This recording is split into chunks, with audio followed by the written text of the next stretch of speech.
Segedínsky guláš, si rozkázala dcéra. Takže ako prvé použijeme bravčovú masť, 2 stredné veľké nakrájané cibule. Kým sa mi zarestuje cibula do zlata, tak si nakrájam kapustu. Ja mám veľmi rád túto kapustu vo vinnom náleve z Lidla.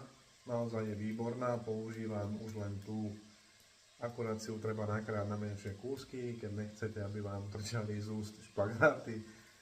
Keď mám cibulu skoro zarestovanú, pridávam nádrobno nakrájaných 5 strúčikov cesnaku a hneď pridávam mletú rastcu,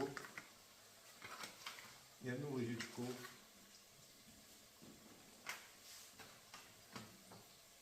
malú lyžičku, takú polovičnú čierneho korenia. Zarestujem to, nech sa to rozvonia. A pridávam mäso. Ja dnes použijem krkovičku, kilo krkovice, nakrájanú na takéto kocky. Keby som to nevaril pre dceru, tak si to urobím z bôčiku. Ja mám rád také šťavnatejšie, mäso masnejšie. Určite nie kare ani kuracie prsia do segedínu.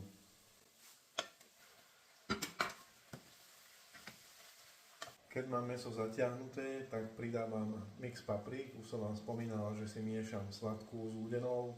Pre mňa je to ideálne. 1 veľkú lyžicu, druhú.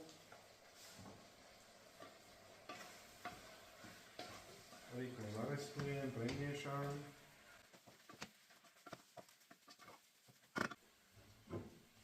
Zalievam vodou.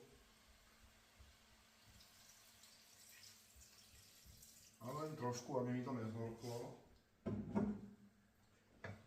A hneď pridávam kapustu. A dolievam vodu. Vody len toľko, aby prikryla kapustu a mäso.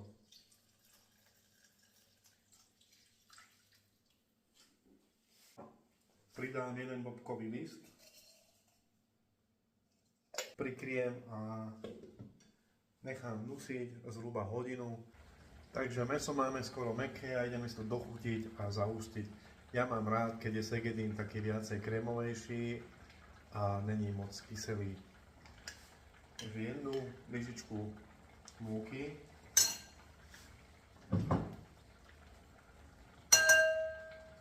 1 lyžičku cukru kryštálového,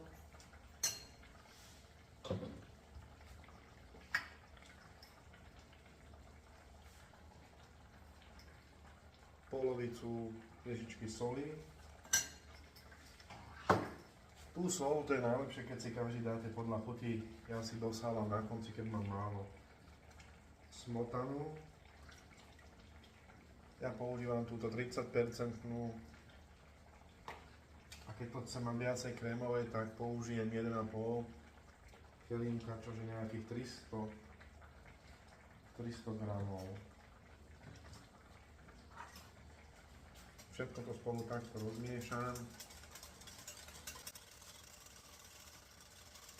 aby tam neboli hlavné hrudky.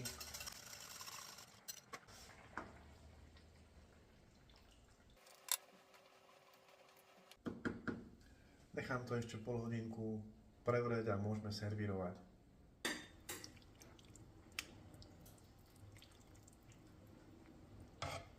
Idem to s vami aj okoštovať, ako sa to podarilo.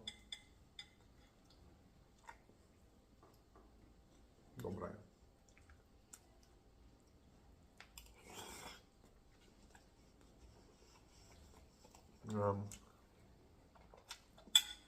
Chod si to pripraviť.